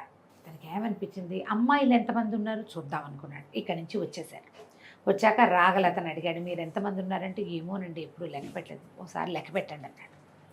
మొత్తం లెక్క పెడితే అందరూ నెంబర్లు చెప్పుకుంటూ వెళ్తే 100 అయ్యారు. అప్పుడు చెప్పాడు, అక్కడ కంకాళ మోహిని, కంకాళ కామిని విగ్రహం ఒకటి ఉంది, అమ్మవారి విగ్రహం భీకర శక్తిగా ఉంది.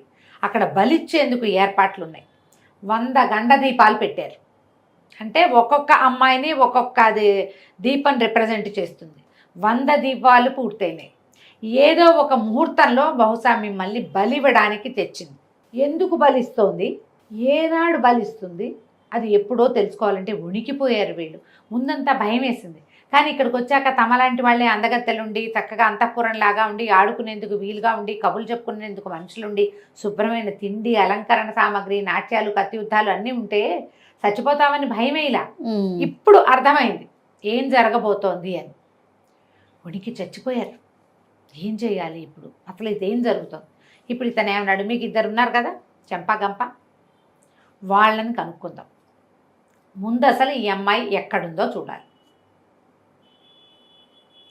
ఈవిడ ఏం చేస్తోంది, ఉమ్, మిమ్మల్ని ఇక్కడ దింపింది ఒక్కొక్కళ్ళని. తర్వాత తను ఏం చేస్తోంది, ఉమ్, తీరా సరే మన దగ్గర అద్దం ఉందని ఆ అద్దంలో చూస్తే ఈ అమ్మాయి, ఈ భేతాళ మోహిని అమ్మాయి అనకూడదు, ఈ ఉమ్, మంత్రగత్తె, మంత్రగత్తె. ఈ మంత్రగత్తె ఒక శిథిల గృహంలో ఉంది.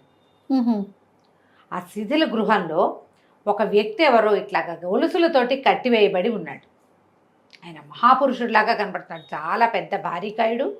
కానీ ఒంటి మీద బట్టలన్నీ చీకిపోయి వీపు మీద వాతలు తేలి నెత్తురు తట్లుగా ఉండి ఉమ్, అలా ఉన్న ఒక స్వరూపంలో ఉన్న ఒక యువకుడు. ఆయన యువకుడు అంటే మిడిల్ ఏజ్ అనుకో, ఒక 40 years ఉంటాయి. మహాపురుష లక్షణాలు ఉన్నాయి, కానీ ఓపిగ్గా లేడు, బాగా దెబ్బలు తిని అలసిపోయినట్టున్నాడు. అతని ముందు ఈ మెడ నిలబడి ఉంది భేతాళ మోహిని. ఇప్పుడైనా ఒప్పుకో, నన్ను పెళ్లి చేసుకో ఓహో, అని అడుగుతోంది. ఆయన అన్నాడు, నువ్వు ఏం చేసినా సరే నేను పెళ్లి చేసుకోను అంటే, ఏమీ లేదు, ఇంకొక 4 రోజుల్లో నీకు కావలసినంత అందంగా మారిపోతాను నేను. నీకు ఎంత అందంగా కావాలో అంత అందంగా, 4 రోజులు. ఈ 4 రోజుల తర్వాత ఏమవుతావు అంటే, నేను సౌందర్యవతిగా మారిపోతాను అని చెప్తోంది. వీళ్ళకి ఏమర్థమైంది, ఓహో 4 రోజుల్లో ఏదో చేయబోతోంది. ముందు ఈయనెవరు, ఈయన్ని ఎందుకు కట్టేసింది, ఈవిడ పెళ్లి చేసుకోవాలని ఎందుకు అనుకుంటుంది, మంత్రగత్తెకి ఈ పెళ్లికోవాలేమిటి? 4 రోజుల తర్వాత వీళ్ళందరినీ బలిస్తే ఆవిడేమైనా అందంగా మారిపోతుందా? అందుకేనా 4 ఆడపిల్లలు ఉంటే అందులో ఉన్న ఒక అందగత్తెని తెచ్చింది. అక్కడ ఉన్న అమ్మాయిలకి తెలీదు, ఈ అబ్బాయిలిద్దరికీ తెలుసు. ఎందుకంటే ప్రతి చోట నుంచి ఆవిడ ఏం చేసింది, పిక్ చేసినట్టు బ్యూటిఫుల్ గర్ల్స్నే తీసుకొచ్చింది. ఉమ్, అక్కడ ఉన్న 100 మంది అమ్మాయిలు ఒకళ్ళని మించి ఉన్న ఒకళ్ళ సౌందర్యవతులు. ఒక పిల్లని తీసి పక్కన పెట్టడానికి లేదు, రంగు తక్కువ లేదు, రూపు తక్కువ లేదు, అందం తక్కువ లేదు. ప్రతి వాళ్ళు ఆ పద్మిని జాతి స్త్రీ లక్షణాలు ఉన్న పిల్లలే వాళ్ళు. సరే, తెలిసిపోయింది వీళ్ళకి, ఇది చేస్తుంది 4 రోజుల్లో జరగబోతోంది. ఇంతలో ఏమైంది, ఈ చెంప గంప వాళ్ళిద్దరికీ వీళ్ళెవరో 2 కుర్రాళ్ళని తెచ్చి ఇక్కడ పెట్టారని తెలిసిపోయింది. అయ్యో, పట్టేశారు వాళ్ళు. పట్టేస్తే రాగలత వాళ్ళని బెదిరించేసింది.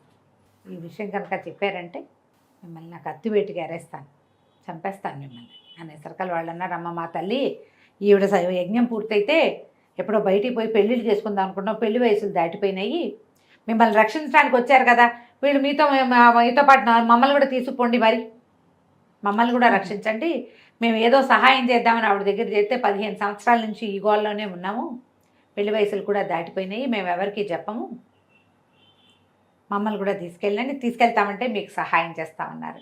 ఇంతకీ యజ్ఞం ఎప్పుడు? ఇంకొక 4 రోజుల్లో బలి కార్యక్రమం జరగబోతుంది. ఏం చేయబోతుంది? ఇతను ఎవరైనా ఒక వ్యక్తి ఉన్నాడంటే మాకు తెలీదు, వాళ్ళకి తెలీదు. అప్పుడు వీళ్ళు ఏం చేశారు, చూపించారు, ఆ అద్దం చూపించాడు జయకాంతుడు. ఈ అద్దంలో ఒక వ్యక్తి కనపడుతున్నాడు. అసలు ఎక్కడుంది ఈ శిథిల గృహం? ఈ శిథిల గృహం ఎక్కడుంది అంటే వీళ్ళకి గుర్తుపట్టలేరు, వీళ్ళకి కోట ఆనుపాటు ఏదో కొంచెమే తెలిసింది. ఆ చెంపా గంప ఏమన్నారంటే, ఇది ఇప్పుడు మనం ఉన్న చోటికి వెనక భాగంలో ఉంది, మేము ఎవ్వరం వెళ్ళాం, అక్కడ ఒక రాక్షసుడు కాపలా ఉంటాడు, అక్కడ ఏముందో మాకు తెలియదు, మేము కూడా ఇప్పుడే చూస్తున్నాం, ఆ రాక్షసుడిని సంహరిస్తే కానీ ఆయన్ని తేలేరు. సరే, వీళ్ళు ఏమనుకున్నారు, ముందు ఆయన బయటికి తెచ్చి అసలు వీళ్ళ కథ ఏంటో తెలుసుకున్నాక అప్పుడు చూద్దాం అనుకున్నారు. జయకాంతుడు శరభుడు ఆ శిథిల గృహంలో ఉన్నటువంటి మహాపురుషుణ్ణి రక్షించడానికి వెళ్ళారు. ఆయన ఎవరు, ఏం జరగబోతుందో మనం వచ్చే భాగంలో తెలుసుకుందాం. తప్పకుండా రమ్మగారు. నమస్తే. నమస్తే జయ. రమ్మగారు, మనము అడప చిరంజీవి గారిది జిత్తులు మరి చెప్పుకుంటున్నాం, ట్విస్టుల మీద ట్విస్టులు. అదే ఎండ్లోకి వచ్చేసామండి. ఎండ్ పార్ట ఈ పార్ట్ తోటి అయిపోతుంది. ఈ దర్పణంలో ఆ రాజకుమారుడిని, ఒక రాజుగారిని చూశారు కదా వీళ్ళు, ఒక మహావీరుణ్ణి. అప్పుడే వీళ్ళకి తెలిసిపోయింది ఏమిటి, ఈవిడ 4 రోజుల్లో మహాద్భుత సౌందర్యవతిగా ఎలా మారుతుంది అన్న విషయం కూడా ఆయనకి చెప్పింది. ఏమిటి, నేను 100 మంది అందగత్తెల్ని తీసుకొచ్చాను, నేను ఆరాధించే కంకాళ కామిని 100 అందగత్తెల్ని బలిస్తే నన్ను మహాసౌందర్యవతిని చేస్తానంది.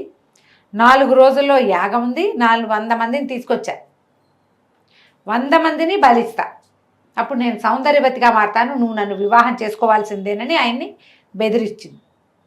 ఇప్పుడు ఈయన్ని రక్షించడం ఎట్లా అని చెప్పి వీళ్ళు ఏం చేశారు, ఇద్దరు ఆవిడ కంకాళ కామిని పూజలో ఉండగా ఈ అమ్మాయిలున్నారుగా చెంపా గంప, వీళ్ళకి సహాయం చేయడానికి ఒప్పుకున్నారు. ఆవిడ చిలకత్తెలుగా ఉన్న, ఆవిడకి సహాయకారులుగా ఉన్న అమ్మాయిలు ఇద్దరు వీళ్ళకి సహాయం చేయడానికి ఒప్పుకున్నారు. ఆవిడ పూజకి వెళ్తే 3-4 గంటల దాకా రాదు బయటికి. ఆవిడ పూజకి వెళ్ళిపోయిందని పరిగెత్తుకుంటూ వచ్చి చెప్పగానే ఈ అబ్బాయిలు ఇద్దరు జయకాంతుడు శరభుడు వెళ్ళి ఆ మహాపురుషుడిని రక్షించడానికి వెళ్ళారు. వెళ్తే వీళ్ళు లోపలికి అదంతా తెలిసింది వాళ్ళకి. ఆ అద్దంలో ఎలా వెళ్ళాలి అన్నీ చూసుకొని లోపలికి వెళ్తే గొలుసులు వేసి కట్టేస్తున్నాయి. ఆ గొలుసులన్నీ ఊడదీసేసరికల్లా ఒక రాక్షసుడు చండప్రచండులాగా ఉన్నవాడు, మొహం నిండా కళ్ళు ఉన్నవాడు వచ్చి మీద పడ్డాడు. ఎంత యుద్ధమో జరిగింది. దుమ్మి ఈయనకి ఓపిక లేదు ఆ లోపల ఉన్న వ్యక్తికి, అలాగే పడిపోయినాడు. ఆయన్ని సరిపడి బయటికి మోసుకొచ్చాడు. జయకాంతుడేమో రాక్షసుడితో యుద్ధం చేసి చివరికి సిద్ధేంద్ర యోగిని ఆయన్ని తలుచుకుని ఆయన చెప్పిన మంత్రం పునశ్చరణ చేసేసరికి రాక్షసుడిని సంహరించేశాడు. ఆ తలుపులు మళ్ళీ యథాప్రకారంగా మూసేసి ఆయన్ని మోసుకొచ్చారు.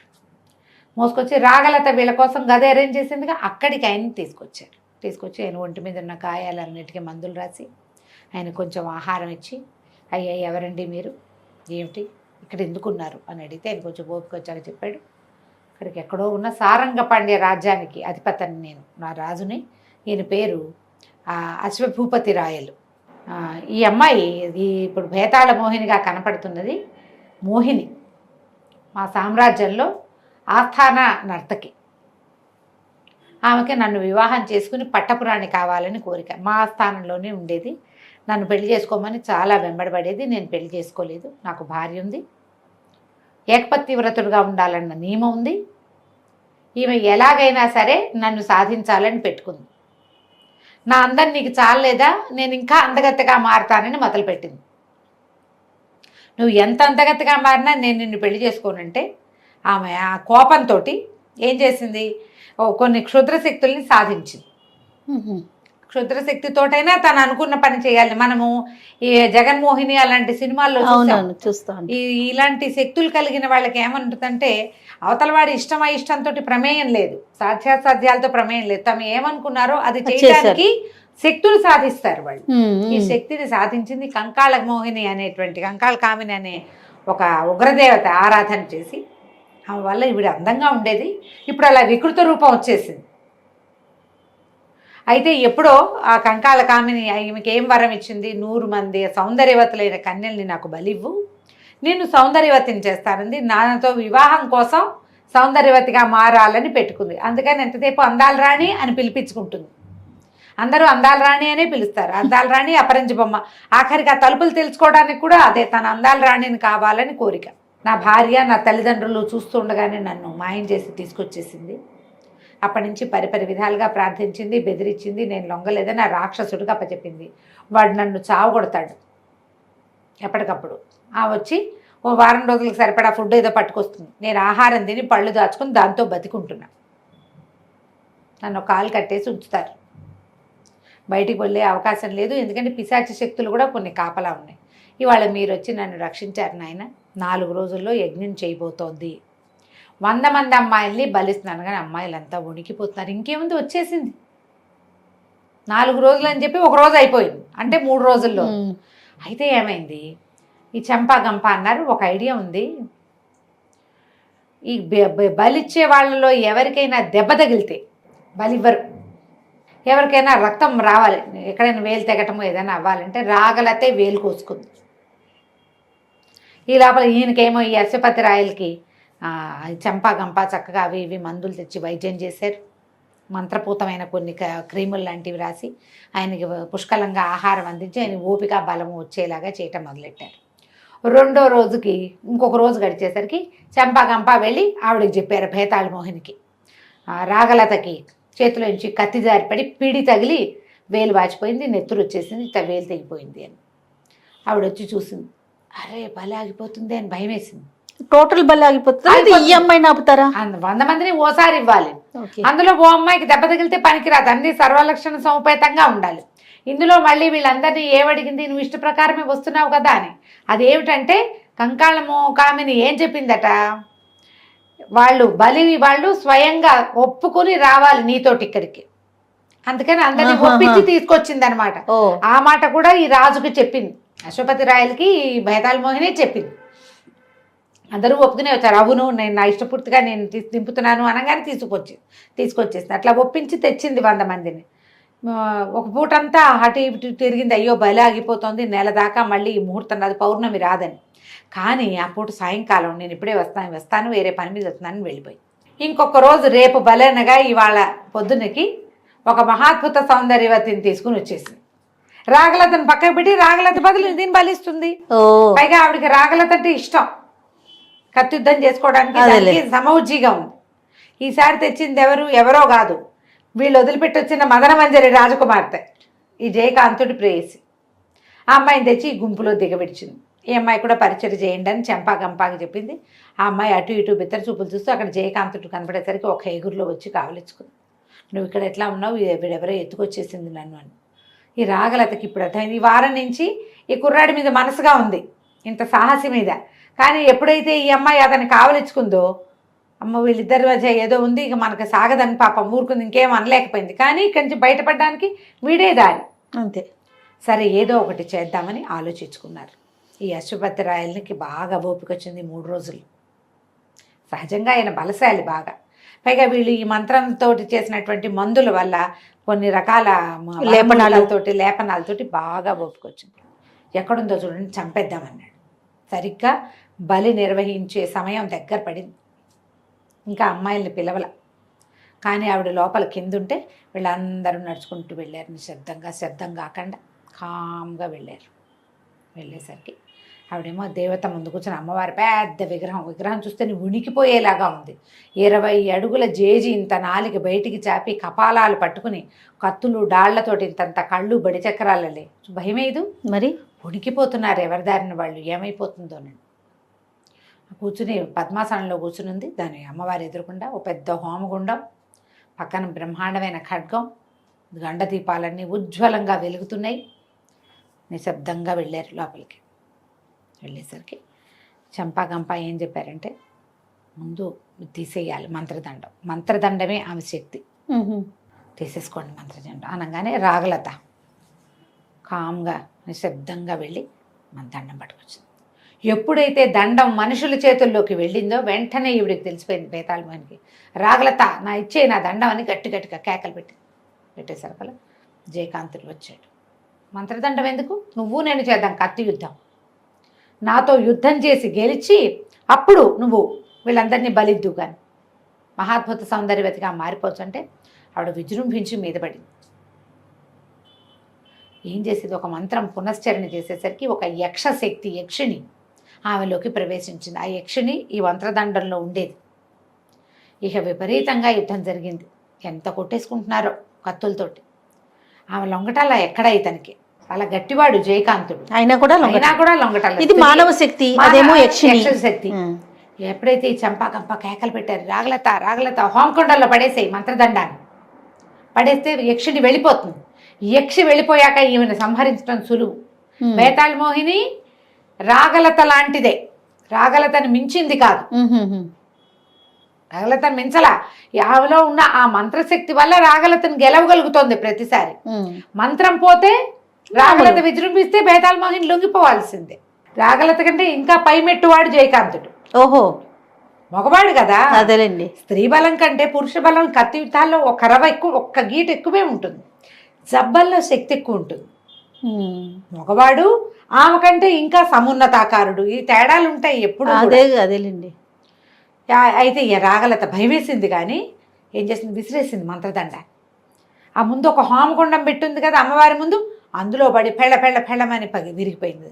విరిగిపోవటం అంటే ఒక్కసారి ఈమెలో ఉన్నటువంటి శక్తి బయటికి వెళ్ళిపోయింది.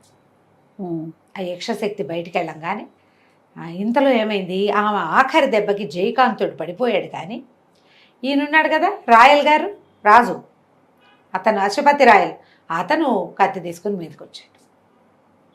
మీదకి వచ్చి ఈ అమ్మాయి మీద ఫైట్ చేసి ఆ తలని ఆ హోమకుండంలో పడేలాగా ఎగరగొట్టేశాడు. ఎప్పుడైతే ఈ వేతాళమోహిని తల అందులో పడిపోయిందో, శరీరం ఒక పక్క పడింది, తల అందులో పడిపోగానే ఈ పెద్దగా ఇంత విగ్రహం ఉంది కదా 20 అడుగులది విగ్రహం బద్దలైపోయింది టమామని పెద్ద మోతతోటి. అసలు విగ్రహం లేదు ఇంకా, ఎందుకంటే ఈమె ఏర్పరచుకున్నటువంటి దైవశక్తి క్షుద్రశక్తి అది. అమ్మవారు ఆ స్వరూపంలో దొరికింది ఆమెకి. ఓకే, ఆ మొత్తం పగిలిపోయింది. గండ దీపాలన్నీ చెల్లా చెదరైపోయినాయి, అన్ని దీపాలు పక్కకు పడిపోయింది. అంతకుముందు వీళ్ళు ఉన్నారు కదా, వాళ్ళ కోసం అవి నిలబెట్టున్నాయి. ఈ మొత్తం అంతా చల్లాచెదరు చేసేసి ఈ పిశాచ గణాలు అవి ఇవి అన్నీ కూడా కీబాయని అరుచుకుంటూ పారిపోయినాయి అన్నీ. అంతకుముందు బోళ్ళని శక్తులు ఉన్నాయి లోపల, అవునవును. ఈమె ఆవాహన చేసి పెట్టుకున్నాం. వీళ్ళందరూ బయటకు వచ్చేసారు. 100 మంది అమ్మాయిలు, చంపా గంప, అశ్వపతి రాయలు రాజుగారు, తర్వాత ఏమో జయకాంతుడు, శరభుడు బయటకు వచ్చి ఇతను అప్పుడు ప్రార్థించాడు. ఎవరిని? ఇంతకుముందు విద్యాధర కన్య ఒక ఆవిడ వీళ్ళకి సహాయం చేసింది సంచార వృక్ష రూపంలో. ఆమెను ప్రార్థిస్తే ఆమె ఒక పరి వస్తాను అని చెప్పింది కదా, వచ్చింది. రాగానే అమ్మ మమ్మల్ని అందరినీ అవంతి రాజ్యానికి చేర్చు అనగానే ఆమె ఏం చేసింది, ఒక పుష్పక విమానాన్ని ఇచ్చిందట. ఒకళ్ళ తర్వాత ఒకళ్ళు ఎక్కుతుంటే వాళ్ళని మనుషుల్ని బట్టి విమానం పెద్దదవుతూ, పెద్ద విమానం 100 మంది పట్టాలి కదా, అందులో మనుషులు ఎక్కిన కొద్దీ పెరుగుతుంది. ఆ విమానంలో ఎక్కి వీళ్ళందరూ అవంతి రాజ్యానికి వచ్చారు. వచ్చిన తర్వాత ఇక్కడి నుంచి అందరినీ డిస్పర్స్ చేశారనమాట. ఈ రాజ్యంలో చుట్టుపక్కల గ్రామాల పిల్లలందరినీ ఈ లోపలే వార్తలు వెళ్ళిపోయినా, ఎవరో వస్తున్నారు ఆకాశంలో ఏదో వస్తుందని, ఇదేనేమో అని అనుకున్నారు. అందరూ అమ్మాయిలు చేరంగానే వాళ్ళందరికీ చక్కగా ఉంచి ఎవరి రాజ్యానికి ఎవరి ఊళ్ళకి వాళ్ళని పంపించారు. రాగలతని తీసుకొచ్చి అప్పచెప్పాడు, కానీ వాళ్ళు మా అమ్మాయిని నీకు ఇచ్చి పెళ్లి చేస్తామన్నారు. మదన్ మంజరి ఎలాగో వివాహానికి సిద్ధంగానే ఉంది, ఈయన ముందే ఒప్పుకున్నాడు కదా. తర్వాత ఈ మొత్తం అందరినీ డిస్పర్స్ చేసి ఎవరి రాజ్యాలకు వాళ్ళని పంపించి ఆ రాజ్యానికి అందరికీ ఉత్తరాలు రాసి మావాడే ఇలా వెళ్ళి ఇలా తీసుకొచ్చాడని అని చెప్పి తమ కథలన్నీ చెప్పుకుని మెల్లిగా ఇదంతా అందరూ డిస్పర్స్ అయ్యే సమయానికి వివాహాన్ని నిశ్చయం చేసుకున్నారు. వాళ్ళు వీళ్ళు అంతా రావాలి కదా, ఎవరిళ్ళకి వాళ్ళు వెళ్ళిపోయిన తర్వాత మళ్ళీ వివాహ ముహూర్తం నిశ్చయించాక మళ్ళీ ఉత్తరాలు రాస్తే ఈ 100 కన్యకలు, 100 లేరుగా 99 మంది అమ్మాయిలు వచ్చి ఈ వివాహానికి హాజరయ్యారు. ఇద్దరు అమ్మాయిల్ని, రాగలతని మదన మంజరిని జయకాంతుడు పెళ్లి చేసుకున్నాడు. ఈ లోపల వాళ్ళు ఏం చేశారంటే, ఈ వీళ్ళు బ్రహ్మపురం నుంచి వచ్చానని చెప్పారు కదా, అక్కడికి కబురు చేసి వాళ్ళ అమ్మా నాన్నని తీసుకొచ్చేసారు ఇక్కడికి. ముందే మదన మంజరే చెప్పింది, నువ్వు ఎప్పటికీ రాలేదు, భయపడి మీ అమ్మా నాన్నని పిలిపించాము అని చెప్పింది అతనికి. వాళ్ళు కుటుంబాలు అందరూ వచ్చారు, ఆ ఊరు జనం అంతా వచ్చారు. మా ఊరువాడు రాకుమారుడు రాజుగారు అల్లుడైపోతున్నాడని చక్కగా వివాహం చేసుకున్నారు. ఈ 99 మంది అమ్మాయిల్లో ఒక రాజకుమార్తెను ప్రేమించాడు శరభుడు, సుభద్రాపురపు రాజకుమార్తెను. ఆ అమ్మాయిని ఇచ్చి అతనికి వివాహం చేశారు. జయకాంతుడే ఈ రాజ్యానికి రాజు అయ్యాడు. శరభుడు మంత్రిగా ఎంతో కాలం రాజ్యం చేశారు. 2 రాజకుమార్తెల్ని పెళ్లి చేసుకుని సంతోషంగా ఉన్నాడు. ఇతనినే మొదట వీళ్ళు ఏమనుకున్నారు, జిత్తులు మారి అనుకున్నారు. అవును, ప్రజలు వీడు ఏదో అమ్మాయికి ఎరేసి ఈ మాట చెప్పాడని. కానీ వాడు జిత్తులు మారి కాదు. ఈ ప్రతి వాళ్ళు వేరే వేరే వేషాలతో ఆడపిల్లలకి కనపడి నీ ఇష్టం మీదే నువ్వు నాతో వస్తున్నావు అని చెప్పి మిమ్మల్ని సంతోషంగా ఉంచుతానని వాళ్ళని సంతోషంగా ఉంచి చివరికి బలి ఇవ్వడానికి వాళ్ళని ఆనందంగా ఉంచిన బేతాళ మోహినే ఇక్కడ జిత్తులు మారి కథలో. కథ కంచికి మనం ఇంటికి. చాలా బాగుందండి. అడపా చిరంజీవి గారి కథలన్నీ బాగుంటాయి. క్లాసిక్ బుక్స్లో ఈ పుస్తకాలు దొరుకుతాయి మనకి. మీరు పుస్తకాల కోసం ట్రై చేయండి, స్వయంగా చదివి మరింతగా ఈ కథల్ని ఎంజాయ్